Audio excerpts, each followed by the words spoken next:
Welcome back to the channel for a wrap-up of the weekend in French rugby, round 5 in Pro D2 and round 4 in top 14. Lots and lots of action. But the first important question, have you recovered? Are you feeling okay, Joe Worsley? Feel that tingle of a cold sore, you know, when you've had a heavy week. Listen, I got stuck in a fire at Stansted, missed my plane, had to get another one, got there later than I wanted to, but chased it down and had a wonderful 2 nights. Met some awesome people. Got a couple of guys that are going to be permanent tourists with us, Ken and Jolly. Shout out for you guys. You're really good fun. Yeah, so the Thursday night was great. I'm sure you'll see some great footage. Alan Penot, Carbonneau, Fabre scored an amazing try in that 97 final. Some of the cool fans were there. It was really, really good fun. If you don't know what Joe's talking about, we had an FR UK tour to Brive to go and watch that game, Brive against Grenoble, as part of a wider tour that involved playing a rugby match, seeing some Brive legends that won the Heineken Cup in 1997 and all sorts of other rugby-related activities. And yeah, it's the first of many. It was awesome. Yeah, then we played rugby. Played rugby the next day. Everyone's a bit tired, but then we beers, burgers, went to the game. Really good match. I commentated during it and met them after outside. They got this huge bar after the game at Brive. It was a great crack. Home Saturday. Simple and fun. And you got the stash right there. Before we actually get into the top 14, Joe, you got some stash there. The most important thing. Everyone who came got their FR UK top. Beautiful. That is lovely. Stash. All loving it. Love a bit of stash. Right. But yeah, obviously we're going to get some more stash to wear casually around town as well. Collars, a bit more vintage. Now you're talking.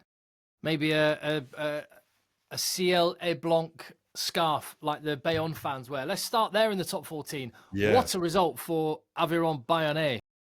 Prime time Sunday night match, and they nailed it. It was amazing. Bayonne came out the traps incredibly well. The first defensive set they did was like 2 minutes long. Intense pressure on Toulon. Toulon couldn't get anywhere. Turnover, kicked down into their half, and then shortly afterwards, scoring their first try. Just again, some lovely back plate, sneaking a try into the corner. But then the front row combined to score this amazing try after that. Honestly, I'm not seeing 3 front row mobile and physical like the Bayonne front row is at the moment. Carrying the ball, they're just on a different level. Was it that break from Settiano, the tight head? Yeah, Settiano went through, and then he, instead of sidestepping Garbisi, who was in the back foot, he just ploughed straight through him, Simone sidestep style. And then the loose head, whose name I forget now, my God. He's joined this year, very young. He's going to be incredible. Oh, my days. Bordelais. Yes, that's it, Bordelais. He's incredible carrier. So powerful, and the scrum's pretty dominant as well. He looks like he's a real find for them. And Martin, I think, the hooker. Luca Martin. He's just an intelligent player, throws really well. And just an intelligent rip off his number 8 to score at the end. So it's just an amazing front row try. Really incredible. Yeah. Anyway, Toulon got character though. Yeah. Toulon came back into that. Baptiste Serran scored a sneaky try down the blind side. Great crossfield kick, and then they had an unfortunate clash. Dreen had to go off, sorry. With a really nasty knockout. Hopefully he'll be all right. I read in the media he's going to be okay. He's going to miss a couple of weeks. But it was a bit of an accident. He landed off the high catch on his side and whacked his head on the floor. Penalty try, 32 all, or 30 all. No, 32 all. 32 all, and then a couple of minutes left. They got the ball in the opposition half Bayonne, and they just held on to it, and then just Sagon nailed a kick. Crowd go wild. What a game. And as much as we have been saying with Bayonne, they are maybe missing a little something with Joris Sagon instead of Camille Lopez. That is one thing you get from Joris Sagon. He absolutely nailed it. Listen, he does have this super strength, which is that kick inside of the game. If that had been Camille playing, maybe they might have scored a try more, but I'm not sure he could have kicked some of those kicks that Sagon did. Sagon's looking, he spreads the ball still. He's getting better at spreading the ball around, but so he can't attack the line quite as well as Camille. But some players around him are trying to make up for that, and he's just got some sick talent, like people like Manu around him to call him. So we had a very late winner from the boot of Sagon for Bayonne. We almost had a first win for Montauban off the boot of Jérôme Bosviel. They were ahead.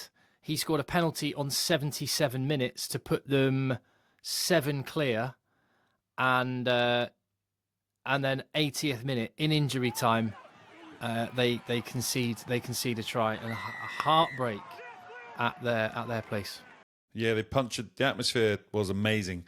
It's not the biggest stadium because they weren't expecting to come to the top 14 at the moment, but the atmosphere there is incredible. They're so passionate about their rugby there, and yeah, apparently it went from the most amazing atmosphere to a morgue in a heartbeat. So they should be proud.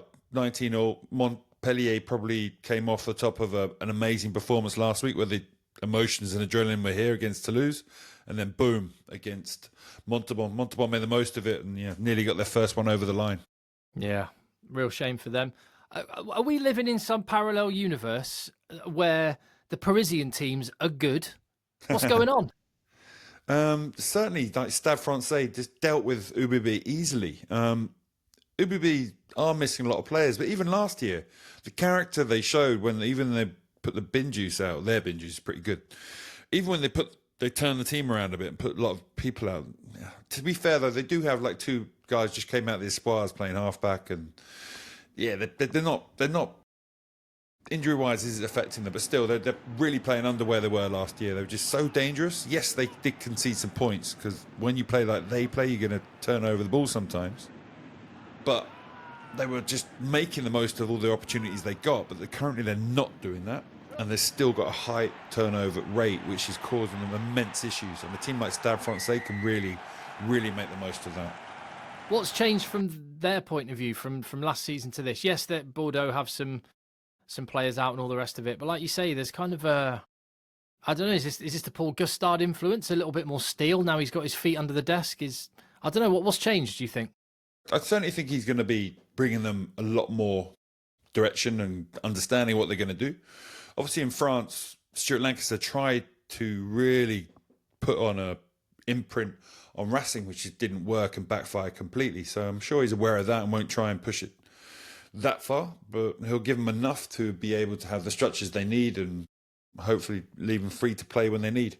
I mean, he's got Rory Colcott there who's experienced and understands those differences. South Africans are normally very organised, strict, regimented about some of their play at times, and he's been in France for so long, he's got a very good grasp of thinking like that and thinking like a Frenchman, so I'm sure he'll help him. And talking about steel, Racing 92 have just kind of mentally look a different outfit, and they've built, 6 tries in that win at home to Clermont Auvergne. They are 3-1 for the season. Yeah, and Clermont are a team that they're kind of a pressure team. All Urios's teams are about trying hard, kicking the crap out of it and being super organised. Now, they got pretty dominated by Racing, who do have still a lot of talent in their team, but it's some players who wouldn't be your first thought of being the major names in their side at the moment are making a massive difference. They've taken that kind of team spirit element of the game far more this year, because last year and the year before it was diabolical, apparently, under Stuart. And people weren't happy with what was happening. And when there's no motivation or commitment, then rugby, you just can't play it. So they've gone full bore motivation, a team that bonds. They're doing a lot of work on bonding together, going out, having a good time, doing events, spending time together. And then on top of that, they've gone for they got a rugby program which is doing some simple things very well. And then when there's a turnover, when there's a half break, which people like Toulouse in the team are going to happen all the time, wow, off they go. And they've really had a banging start to the season. 3 more teams that got the full 5 points. Where do you want to go between Section Paloise, who smashed Lyon? Section Paloise. Okay. They're looking better, I think. They seem like they got steel about them. Lyon have some powerful forwards up front, but they dealt with them. Some of the tries Poe are scoring, Section Paloise have just got so much talent. There's a Maddox, and they got another young winger. I can't remember his name now. Arfuel. I'm not yeah, sure to get my pronunciation he's incredible. wrong, The 14 at the weekend. So we're not even talking about Atasogby or our mate from Croydon, Emilien Gueton. Yeah, Gaeton. We're talking about a player I haven't really heard much about him so far, but the way he chased back to help Maddox out, the fitness he had to do that, then get the ball, beat 5 men, make a sick offload, and then Maddox did the rest with what's his name, the centre. So I mean, it's just an amazing try, and it just sums up where Po are at the moment. They can just create these. They can take the opportunities. A kind of Bordeaux-esque kind of try from last year that Bordeaux aren't scoring, and Po are. And look at them. They're second in the table after 4 rounds, and it is strange just looking at the table. Bordeaux, Toulon, Clermont, even lower, and then you've got Po, Racing, second, fourth at the minute. It's I mean, it's early days, obviously, very early days, but really promising signs, because you always wonder with a team like Po, are they punching above their weight? Are they getting more out of the individuals, and are they going to come unstuck at some point? But yeah, what you've already touched on is the age profile of their side is really healthy. Yeah, I mean, Issa and Gorgadze, and you've now got a couple of options who can do really. It was just Gorgadze before, not many other big ball carriers, but now Issa there. I think having that squad with more capable, powerful forwards will make a big difference. Luke Whitelock as well. He's been around the block. Yeah, he's a club stalwart, that man. Yeah. No, it's really, really good for them. And then, so the 2 results left, again, it was the full 5 points for La Rochelle and same for Toulouse. Not unexpected, those results. I mean, you've got a soft spot for Cast, and you did consider going to that game. You probably with your Cast hat on, you're probably glad you didn't, aren't you? Yeah, my exact words were Toulouse are going to come off the back of a drubbing. Cast won relatively easy at home. They've rested a couple of guys.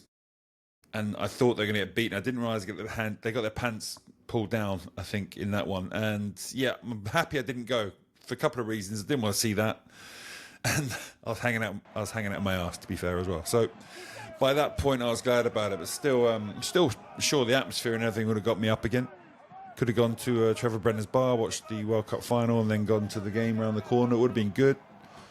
But yeah, Cast were just not the races. Toulouse were way too good, way too good. They started off okay, the match, relatively even, and then after 20 minutes, it was one-way traffic. Obviously, Popolon's been a 10, he's been injured for Cast, and when he's not playing, they're much less dangerous in attack. Louis Lebrun, he's had a very bad injury to his knee as well. So their 2 first-choice 10s, it looks like they could be out for a while. Cast could be in a little bit of shtick there. Yeah. I tend to agree with you on that one. 9 tries to 0. Final result from the top 14 was, again, not unexpected. 31-8, La Rochelle pumped Perpignan. Yeah, I mean, La Rochelle first half were pretty bad. There's reporting in the French media about at half-time, Ronan Gara they started dropping English swear words. Basically, he was effing angry. He was effing angry at half time and said so. And they came out second half and did better. So even the journos in France are picking up on Ronan's team talks. And they did come out in second half on the better.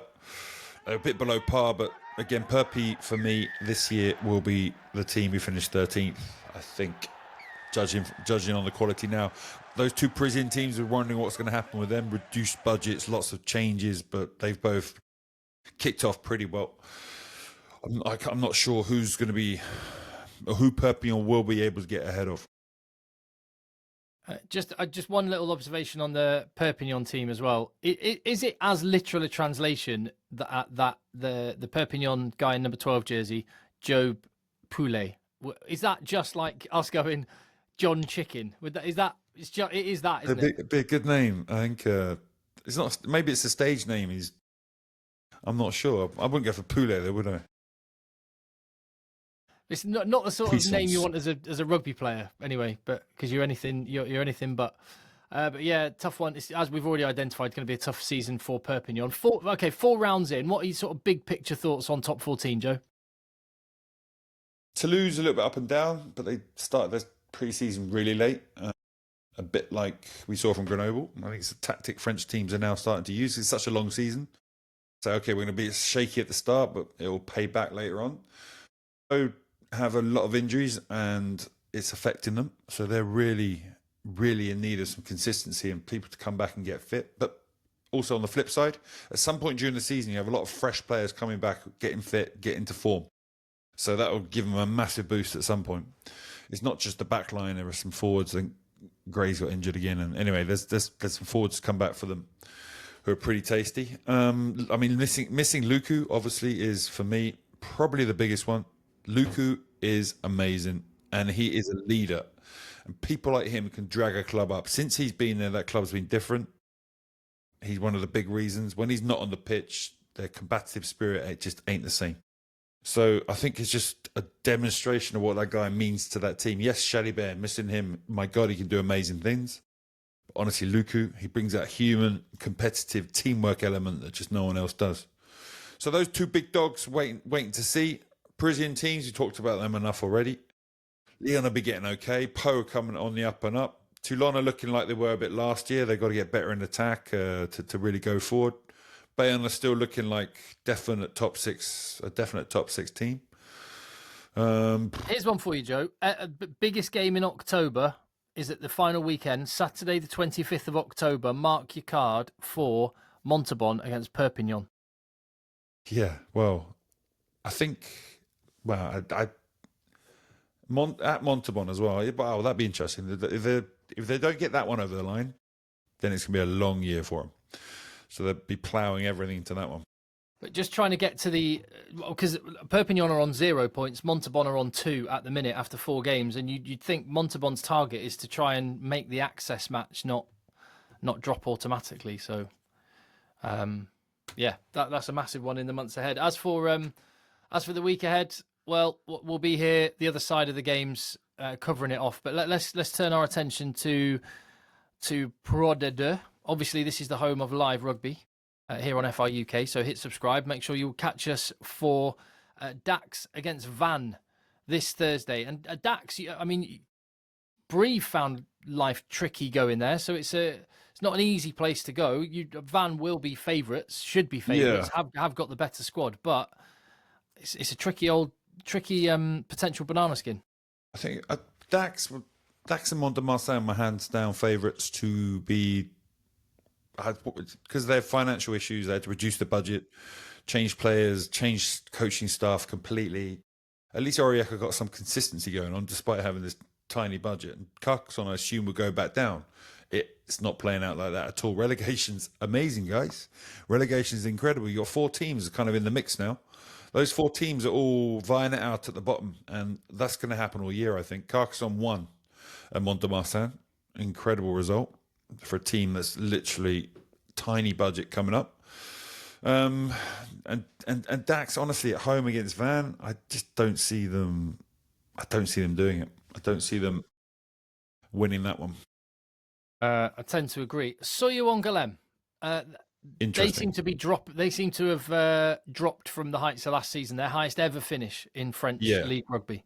They were on a wave last year. Even at the start, they were winning away games and playing attacking rugby that was exciting and fun to watch. They've lost their 9s. Starts with Z. I forgot his name. He went to second choice at Clermont now. He was at La Rochelle before. He was a tidy player. They've got a good backup player, Manu Sorbus, who does well. But again, I think this year they're less of a surprise package. They love playing rugby, but teams, they're high, but I think the error rate's too high. They're not scoring enough points. And this year they've now going to be in a situation where they're losing confidence. I mean, losing at home to Colomiers. Colomiers were one of our dark horses with the budget that was really mid-table to lower mid-table. And they're way ahead. Best attack, best defence. They are out the blocks. They changed their coaching staff. They lost a couple of players, but they got some good players in, and the coaching staff look like they've nailed it because that team is balanced, playing well, looking very good. I will just say the one caveat to Colomiers start, which I agree has been really good, is their fixture list has been fairly. It's been a more comfortable one. There's no. They haven't had many of the big 5, have they? They haven't had the big 5 yet. He's the only one. Yeah, exactly. So we definitely need to keep an eye on their fixture list, and in fact, look at the game this weekend, Friday night, Colomiers versus Agen, the top 2. First v second in the table at the moment. Their next home game after that is home to Van. Their next home game after that is home to Provence. They have Brive away as well. Their next home game after that is Grenoble. So that block's going to be intense for them. They have got a big, tough block of games. So it's just as well they came out the blocks flying, because it's going to be. We're going to know a lot more about Colomiers. Do we need to start taking Agen seriously though? They've got the resources. They've got more money than Grenoble. Mauricio Reggiado is very good at getting a team together and team spirit. That's his super skill. And it looks like he's done it with them. So that team was being messy for a couple of years, not doing too much. Again, is looking very motivated. Losing Billy Searle, you would have thought and their attacks not quite as smooth and formidable as it was before, but their overall game, their motivation, desire to get off the floor and chase things is better. I think that they're going to be, yes. I mean, it's a good season start for them, and I'm sure they'll take their confidence going forward. Yeah, we're 5 rounds down. There was a solid win for Provence. They needed that. A big win for Oyonnax as well. They needed that. So yeah, those the two guys teams really put away the opposition. Yeah, 100%. That was a bin juice situation. Like Dax want to keep their powder dry for our game at home, as do Valence. Valence is not really, because that's where their budget, they struggle. If they want to win the home game, they're going to rest last home game next week. They're going to go at that one hard. You can understand end of a long block, small squad, sending a team away that's not so strong. So yeah, the other matches to keep an eye on this weekend, jumping off the page, Grenoble against Aix-en-Provence. That should be a pretty tasty game. Yeah, Grenoble showed much more character in that game we saw live on Friday night. But they weren't still at the levels they were before. They're still making a lot of errors in attack. The pass is going down. Technically, they're not where they were. Yes, Sam Davis is not playing, but they're a team who were relentless in attack. They could hold on to the ball for long phases. They're playing almost like an English team in terms of their efficiency, holding on to it, playing loads of shape, playing it over and over, on top of an ability to defend pretty well and kick really well. They're just not, especially in attack, doing that as well. And when they don't do it as well, it means an error, it means a turnover, it means an opportunity for the opposition. And that's what's happening to them. Certainly, the other day was a step up, and we heard that in the huddle at the end. It was beautiful. Camera dropping in on their coach, talking about, okay, that's the new level. We're not going below that, only up from here. So it just demonstrates they're thinking the same thing. They're really disappointed with that start to the season and hoping to kick on. This is the end of a 6-week block, this round of games. What do Pro D2 clubs do, generally speaking, when they have a fortnight between matches after this block? The guys will come and train for probably 3 days next week. Later in the season, after Christmas, you might give them a whole week off to rest and recuperate, because it's a long season in France. It's an endurance event. Mentally and physically, sometimes you just need to let the guys get away. One of the reasons they turn the teams around with the bin juice element comes into it is because it's an 11-month season. 11 months of training and then playing, and then if you get to the finals, barrages and intense matches. So you've got to manage your team correctly, and it's one thing the performance team has to get right and the manager has to get right. So whilst this first break, it's a long block, pre-season games into a batch of games, 6 matches is intense for Pro D2. You probably played at least 8 games in a row as a team. So now most of them are having a really light week, and then they'll jump into it the week after. A little bit of Antoine Dupont news before we finish. He's gone abroad for knee rehabilitation. I think he's gone to Qatar for the rest of it, but he's due to be returning to the field late November or early December. So we might see him for the Champions Cup, but not before. Awesome. So, a little heads up there. There's some nice little shots of him in the gym.